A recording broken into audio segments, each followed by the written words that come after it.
Bonjour et bienvenue à cet atelier intitulé Concevoir des tableaux de bord décisionnels. Donc c'est à la demande de Ronan Lucas que je vais animer cet atelier. Donc je me présente, je suis Elisabeth Le Sauvigerolles et je suis chef du département statistique et informatique décisionnelle à l'UT de Vannes.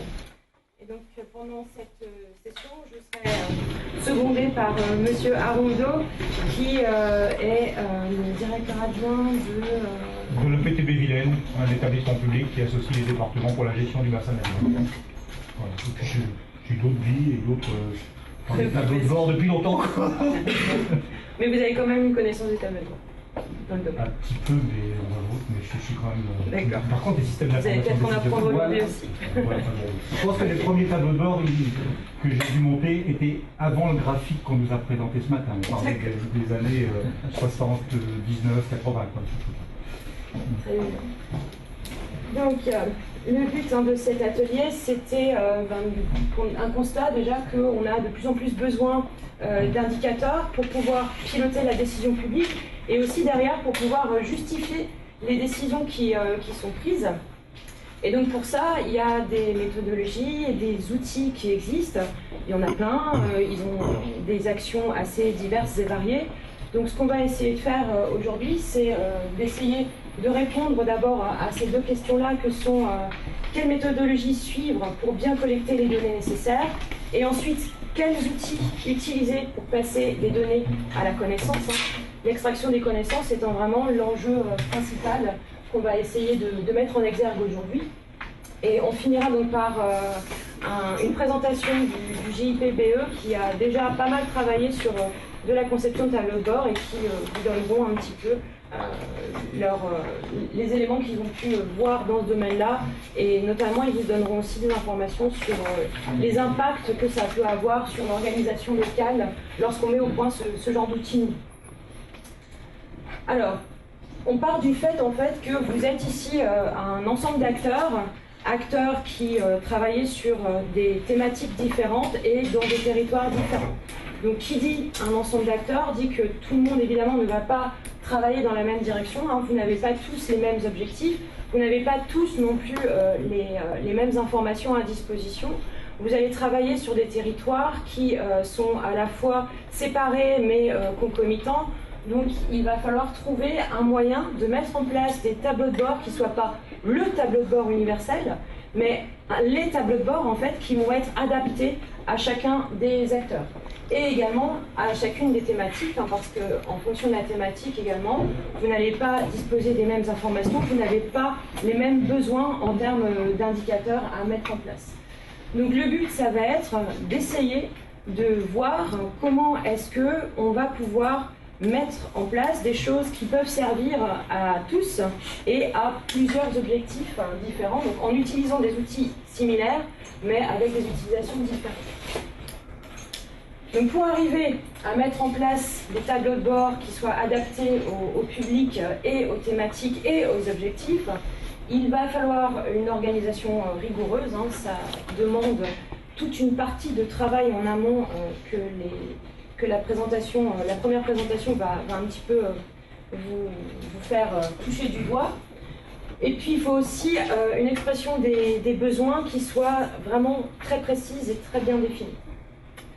Donc les questions qui sont à se poser en amont déjà sont celles des cibles. Je veux mettre en place un tableau de bord décisionnel, mais pour qui est-ce que je le fais? À destination de qui sera ce tableau de bord et pourquoi? Quel est mon but? Qu'est-ce que je veux montrer? Donc ça, première question. Ensuite, une fois qu'on a cerné les grands objectifs et les acteurs qui seront ciblés par votre tableau de bord, il va falloir aussi aller voir les indicateurs. Les indicateurs, est-ce que je sais comment est-ce que je vais pouvoir synthétiser mes données? Si oui, est-ce que j'en ai une définition précise, imprécise? Est-ce que je peux la préciser pour essayer d'arriver à quelque chose qui soit bien compris de tout le monde? Maintenant que je sais comment est-ce qu'il est défini mon indicateur, comment est-ce que je vais aussi pouvoir le représenter? Et là, la représentation va aussi être différente en fonction des publics visés et de leur niveau de compréhension, de graphiques, de statistiques en tout genre, par exemple. Une fois qu'on a les indicateurs, il faut pouvoir les calculer. Pour pouvoir les calculer, il va falloir obtenir toutes les données nécessaires. données nécessaires, donc il va falloir les trouver. Où est-ce qu'elles sont? Est-ce que je les ai? Est-ce que je peux en disposer par un moyen ou par un autre, en interne, en externe, via le net? Il y a plein de sources possibles et on le verra. Ensuite, en fonction de leur nature, est-ce que j'ai besoin de faire des transformations sur ces données? Est-ce qu'elles sont directement utilisables dans mon tableau de bord? Est-ce que... voilà, enfin, plein de questions là-dessus.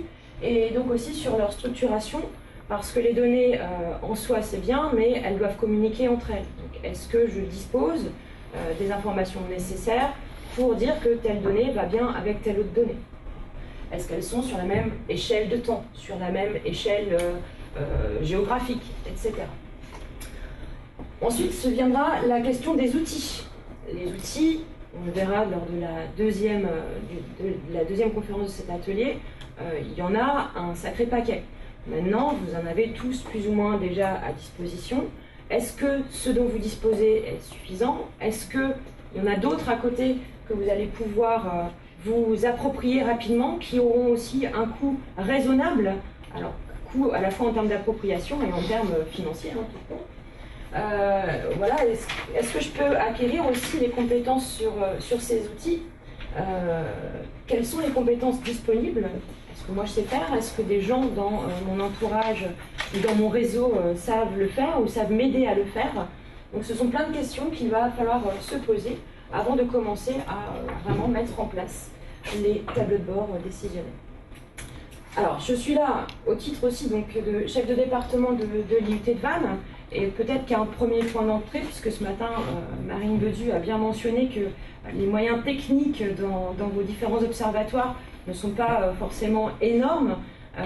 Je vais vous parler un petit peu aussi de ce qu'on fait dans le département statistique et informatique décisionnelle, de qui on forme et de à quoi on les forme.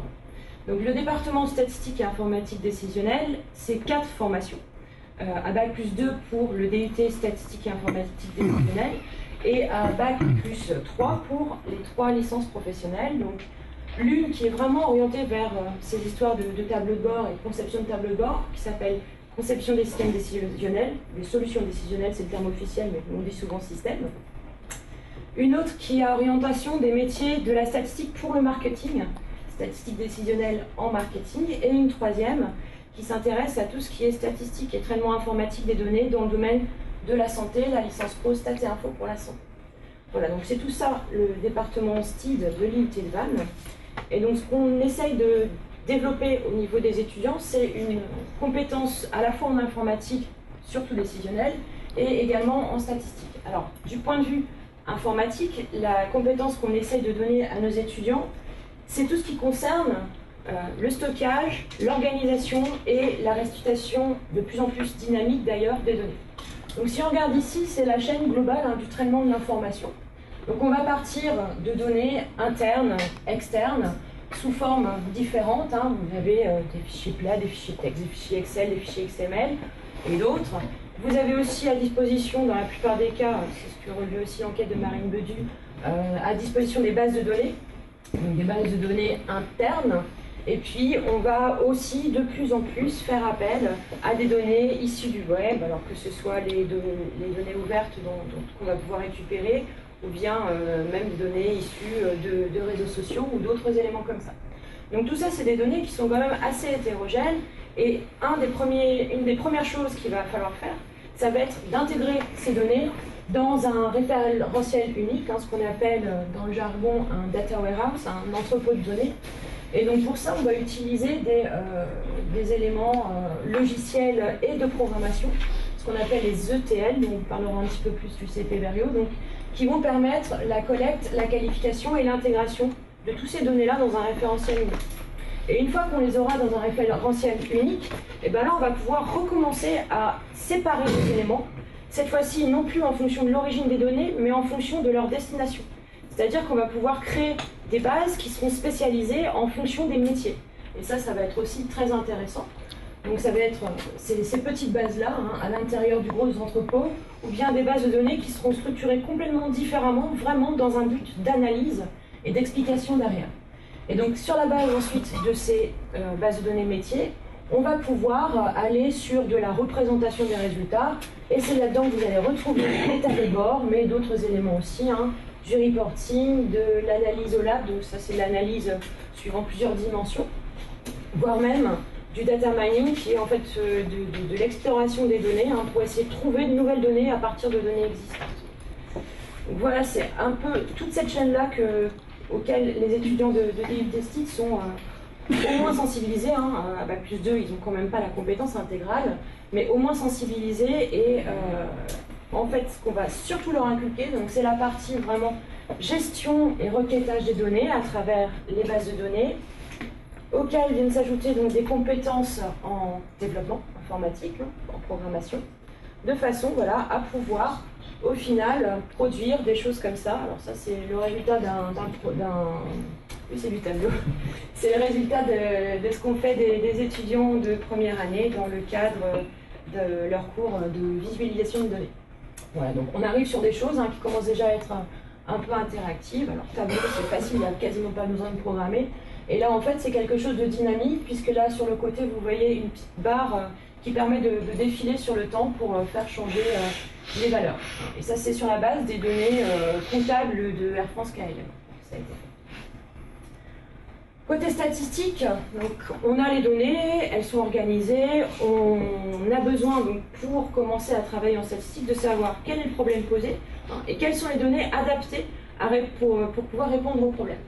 Une fois qu'on a ça, leur compétence à nos étudiants, ça va être de choisir les méthodes statistiques les mieux adaptées aux données et à la problématique, d'utiliser les logiciels disponibles sur le marché pour pouvoir faire les analyses et derrière d'interpréter les résultats. Alors voilà, ils travaillent sur SPAD, ça c'est plutôt du niveau licence pro, c'est une analyse en des correspondances multiples.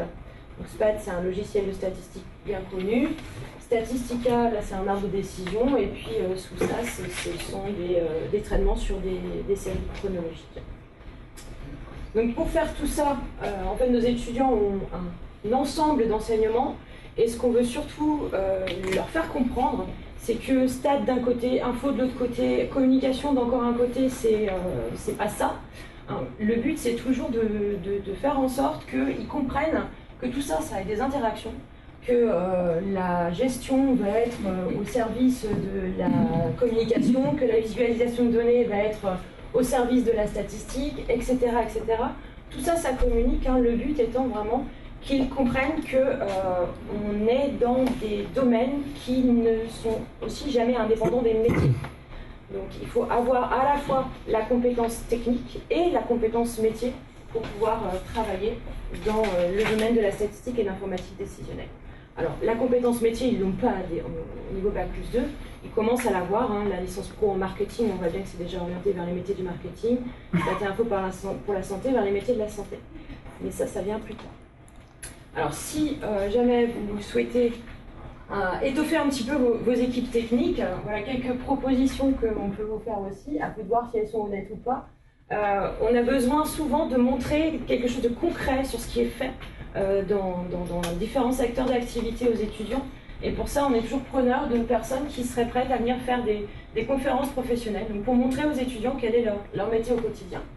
Et puis, alors là, vers vous plutôt, les étudiants ont besoin de faire des projets tout au long de leur formation. Un DUT, c'est 300 heures de projets sur les 2 années par étudiant. Donc ce sont des projets en première année qui se font en collaboration avec les entreprises, les organismes, les collectivités, les associations. Ce sont des travaux qui sont menés en groupe par les étudiants en IIT, en groupe de 5-6 étudiants. Et ils vont vraiment travailler sur des données réelles issues du client, entre guillemets, et puis répondre à la problématique qui est fournie aussi par le client. Donc ça peut peut-être vous aider à avancer. Et puis au-delà de ça, on a aussi du coup pas mal de stagiaires. En deuxième année de DUT, il y a de 10 à 12 semaines de stage. Et en licence professionnelle, c'est au minimum 16 semaines et ça va jusqu'à 5 mois, 6 mois pour certaines licences. Et donc chaque année, ça donne 100 à 110 étudiants qui vous pouvez proposer des projets. 80 à 90 étudiants que vous pouvez prendre en stage sur 10 à 12 semaines et 20 à 25 étudiants que vous pouvez prendre en stage sur de la longue durée, donc jusqu'à 5 mois, et là vraiment pour des problématiques d'informatique décisionnelle. Voilà, je fais ma petite pub au passage, maintenant place aux intervenants. Donc on va commencer par Emmanuel Quéré, alors au Conseil général du Finistère, ils n'ont pas de système d'information décisionnelle à proprement parler pour l'instant, mais par contre, ils ont beaucoup travaillé sur le développement d'un projet stratégique dans le cadre de leur agenda 21. Et ils ont mis en place dans ce cadre-là une structuration de projet et une intégration aussi. Donc projet structuré en plusieurs niveaux, qui va vous expliquer, et une intégration d'un processus de suivi-évaluation. Ensuite, donc, viendra Giuseppe Berio sur les aspects plus outillage, donc avec une introduction au vocabulaire de l'informatique décisionnelle, et puis il vous fera un panorama des outils. Alors des outils utilisés aujourd'hui, et il essaiera peut-être de faire aussi un focus sur les outils les plus utilisables à un moindre coût en termes de formation. Et pour terminer, donc, vous aurez un exemple concret avec Renaud Aguès et Vincent Briot du GIPBE qui vous montreront un cas concret d'application de l'informatique décisionnelle et qui vous parleront aussi des impacts que ça a eu sur leur organisation interne et sur la diffusion des produits.